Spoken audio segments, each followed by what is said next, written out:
Welcome back to episode 2. By the time I was safe in my cabin, I had time to think. These things must already be in Portland. They wouldn't have stopped here first. I decided to stay close until I could learn more. My parents would be coming here anyway. That was why my grandfather built this place. I went into the kitchen. There's a hidden entrance to a fallout shelter under the cabinets. I opened the middle drawer and pulled the latch. I slid the whole cabinet to the left. Under the cabinet, the floor looked solid, so I laid my palm on the fourth board in from the left and pushed it toward the wall, unlocking the floor. It dropped and slid under the real floor, revealing a steel hatch with a combination 1, 10, 24, my grandfather's birthday, and the hatch opened. I went down a few steps, pulled the cabinet back, pushed the floor back in place, and closed the hatch on my way down. I was safe now. This was our war room.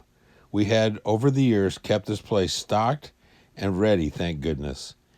The only thing we didn't have was internet. That's okay. I didn't want to alert anyone or anything someone might be here. I turned on the security system so I would be alerted if something moved outside. I got out our topographical maps to study ways to get out to get some intel. When my dad got here, I would need some to add to what he had. I knew there was a retired couple that lived in a new home about 1.5 miles west. I wanted a good, safe route to get there. I decided the road probably wasn't safe. After dark, I rubbed charcoal on my face and dressed in all black. I thought this would, hopefully, be enough, since they couldn't see me in my ghillie suit. I checked the cameras, grabbed my .45 and .300 mag, night vision, and cautiously went back upstairs. Before I left, I opened a cabinet and grabbed a green bottle. That was the sign to my parents I was there and safe. I would be back. A red bottle meant run. I very slowly opened the door. I didn't want any surprises. From the front door, I had a clear view to the tree line I had to get to, but the porch roof blocked my view of the sky. This made me nervous. I didn't see anything, so I stepped to the edge to look up. Nothing in the sky, but I still felt nervous. I stepped back to the door and waited. Within a minute, a ship appeared above the trees. It slowed as it moved over the cabin. As it moved above the cabin, I lost sight of it, so I moved to the side of the cabin so I could get a look at it again. When I could see it again, it was slowly moving off towards the empty cabin 1/2 mile east. To me, it seemed to be some kind of patrol. They were patrolling the areas they had already checked before to be sure they were still clear. When they were gone, I ran for the trees. Crazy move, but I went for it anyway. Once inside the safeties of the trees, I stopped to assess the situation. From what I could tell, I was safe. I moved as quick as I could down the trail I had found on the map. I wanted to make the trip to the retired couple's home as fast as possible. I made the trip faster than I thought I would, so it was just before 10 when I came to the edge of the clearing their house stood in.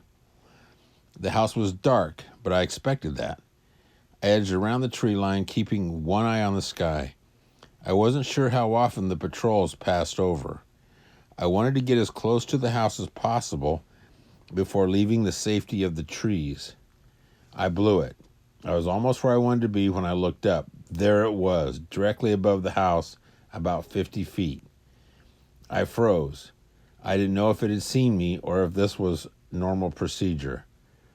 It hovered there. That's when I noticed something move at the edge of one of the upstairs windows. It looked like the edge of a curtain moved. Damn.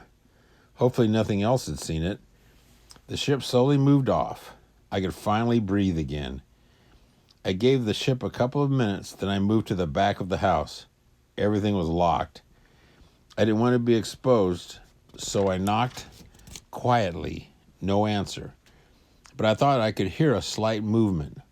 I knocked again and said very quietly, "My name is Scott. I'm your neighbor. I'm here to help." I heard the door unlock and I rushed inside. Suddenly I was blinded by a light.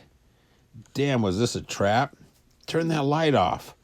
They did as I asked, but I couldn't see. A woman's voice that didn't sound like old said, "Oh God, I'm sorry." Neither of us spoke while I got my sight back. The woman that was standing there was definitely wasn't the retired woman that lived there. "Who are you?" I asked. "I'm Jasmine." She was early 30s, tall and extremely beautiful. Another time or place, and the conversation might have been different. "Are you the only one here?" I asked. "No, my son Mike is here too."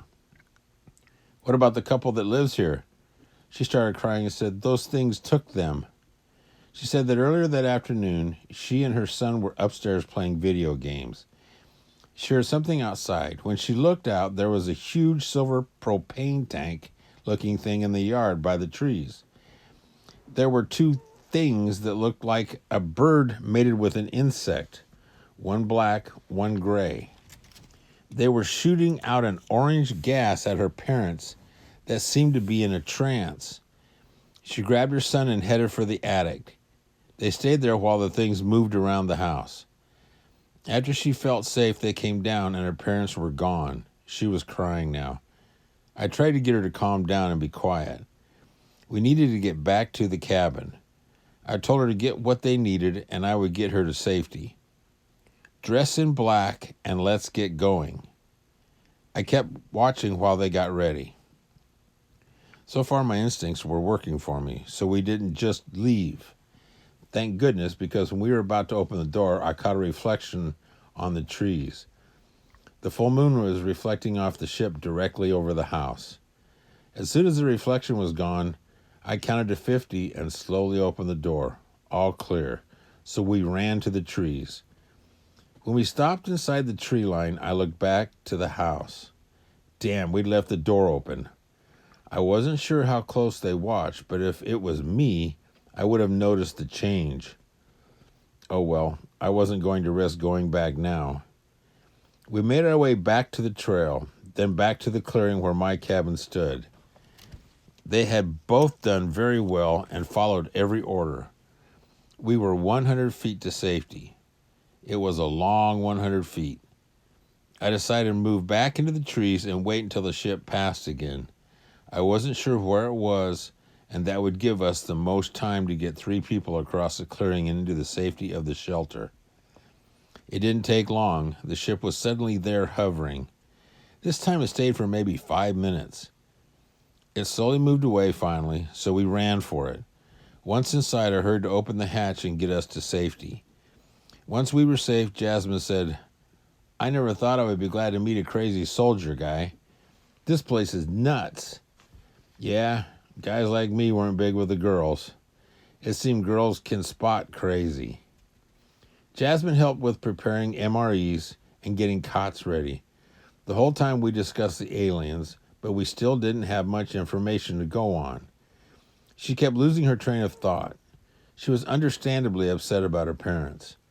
I finally got them to sleep. I tried to make plans to get more intel. I was exhausted and fell asleep in my chair. We could sleep now. We were safe.